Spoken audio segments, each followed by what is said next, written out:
நம்ம பெருசாக சாதிச்சிடலாம், அப்படி பண்ணிடலாம் இப்படி பண்ணிடலான்னு எண்ணங்கள் வரும்.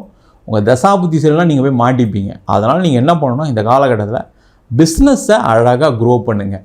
சார் அது மட்டும் நடக்கட்டும் சார், நல்லது சார் அப்படின்னு சொல்லக்கூடியவர்களுக்கு நீங்கள் பிஸ்னஸை க்ரோ பண்ணுங்கள். அந்த பிஸ்னஸ் க்ரோ பண்ணும்போது என்ன பண்ணணும்னா, வரக்கூடிய பணத்தில் கடனை மேக்ஸிமம் கட்டுறதுக்கான வழியை பாருங்கள். எல்லாருமே நினைப்போம் அப்படின்னா, பிஸ்னஸ் நல்லா வரும்போது, பணம் நிறைய வரும்போது திருப்பி அந்த பணத்தை ரொட்டேட் பண்ணலாம். ஏன்னா ஏற்கனவே நிறைய நஷ்டங்கள்லாம் சந்திச்சிருக்கீங்க, இல்லைன்னு சொல்ல. ஏற்கனவே நிறைய கடன் இருக்குது, இல்லைன்னு சொல்ல. அந்த கடன்லாம் அடைக்கிறதுக்கு நான் பிஸ்னஸில் போட்டால் தானே சார் திருப்பி வரும், இல்லைன்னு சொல்ல.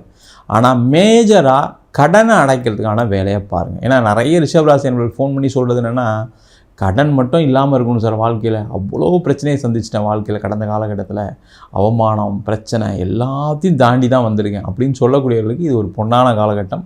பணம் பல வகையில் வரும், அதை ப்ராப்பராக பயன்படுத்திட்டிங்கன்னா சேஃபாக இருக்கலாம். அதே போல் வேலை செய்யக்கூடிய நபர்கள், நிறைய ரிஷபராசி என்பவர்கள் லாஸ்ட் 3 இயர்ஸில் ப்ராப்பரான வேலை இல்லை.